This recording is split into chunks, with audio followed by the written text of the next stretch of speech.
sejahtera bagi kita semua. Saya Andriana Ratna Winastiningsih, peserta diklat calon kepala sekolah 2021 yang dilakukan secara mandiri oleh Yayasan Santo Dominikus Yogyakarta bekerja sama dengan LPP KSPS Kemendikbudristek. Saya berasal dari SMA Santa Maria I Cirebon, Cabang Dinas Pendidikan Wilayah 10 Provinsi Jawa Barat. Diklat calon kepala sekolah 2021 dilakukan melalui 4 tahap. Tahap yang pertama disebut dengan On-Job Training 1. Tahap yang kedua adalah In-Service Training 1.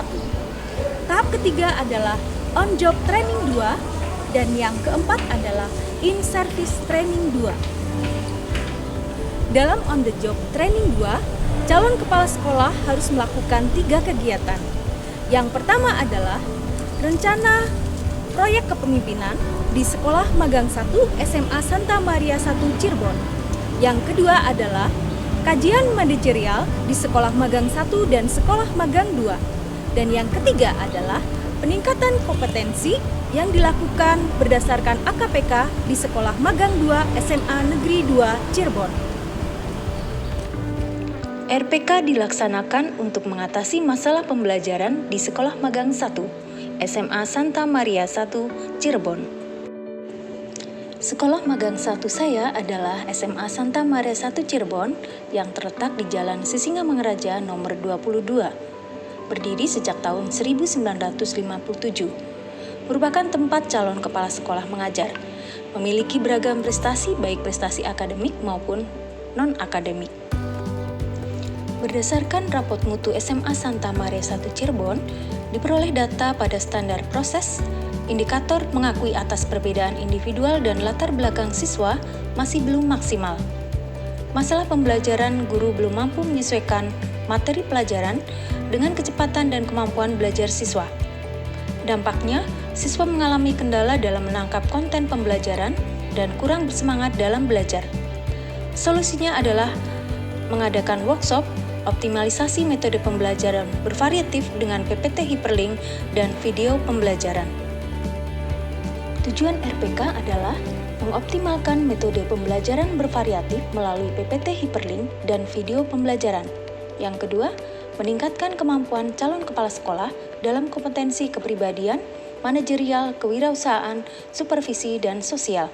Yang ketiga, meningkatkan capaian prestasi siswa dan student well-being melalui PPT Hyperlink dan video pembelajaran.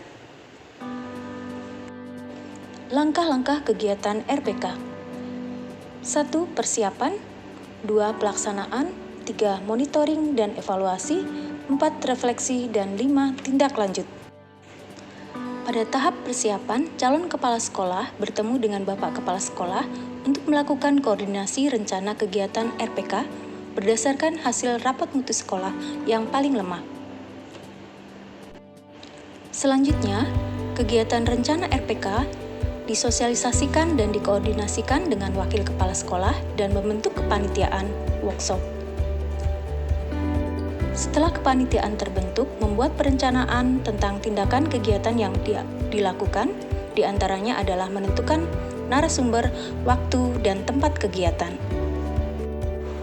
Pelaksanaan RPK, kegiatan workshop dengan tetap menjaga protokol kesehatan dan menjaga jarak. Dimulai dengan doa, menyanyikan lagu Indonesia Raya, kata pembuka, dan dilanjutkan penyampaian materi secara daring oleh narasumber Insinyur Teddy Markus Zakaria, dosen Maranatha.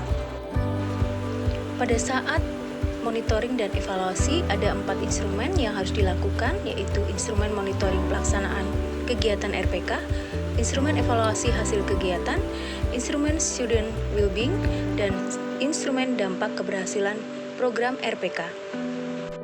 Setelah dilakukan refleksi, ada 2 orang yang belum mencapai indikator keberhasilan, maka dilakukan tindak lanjut dengan melakukan siklus 2.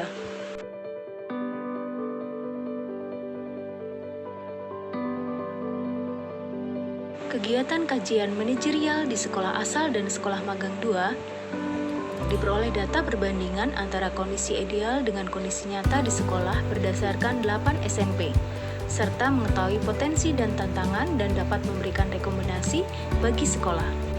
Kegiatan peningkatan kompetensi di Sekolah Magang 2 SMA Negeri 2 Cirebon untuk meningkatkan kompetensi berdasarkan AKPK yang paling rendah yaitu kompetensi sosial. RPK dapat meningkatkan kompetensi guru-guru dalam pembuatan metode pembelajaran PPT Hyperlink dan video, meningkatkan prestasi dan capaian student well-being bagi siswa, pelaksanaan peningkatan kompetensi CKS yang paling lemah, serta pengetahuan sikap dan keterampilan pada dimensi kepribadian, manajerial, supervisi, kewirausahaan, dan sosial. Saya tentunya harus memberikan stimulus kepada anak dalam pembelajaran sejarah. Apalagi di era modern seperti sekarang ini.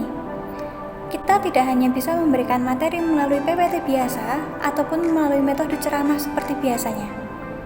Anak akan lebih cenderung bosan, mengantuk, mengacuhkan pelajaran, tidur, tidak fokus, main dengan handphonenya. Tapi kalau kita sebagai seorang guru memberikan PPT Hyperlink ataupun memberikan metode pembelajaran dengan cara yang berbeda, lebih modern, anak pasti akan menarik simpatinya, akan memberikan fokusnya kepada kita, memperhatikan materinya. Bahkan ilmu yang kita berikan dapat mereka serap dengan baik.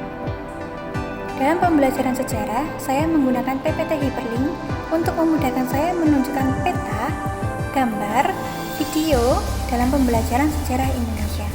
Menurut saya, pembelajaran menggunakan PPT Hyperlink sangat memudahkan saya dalam menerima materi yang diajarkan oleh Miss Grace.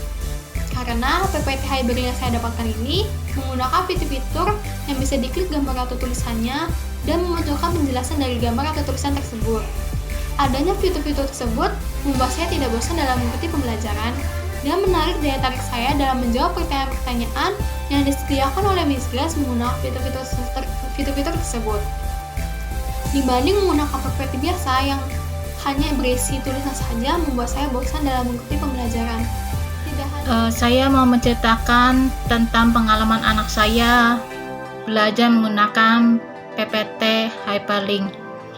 Menurut anak saya, PPT tersebut sangat memudahkan dia dalam belajar, tidak membosankan, dan juga mudah dipahami.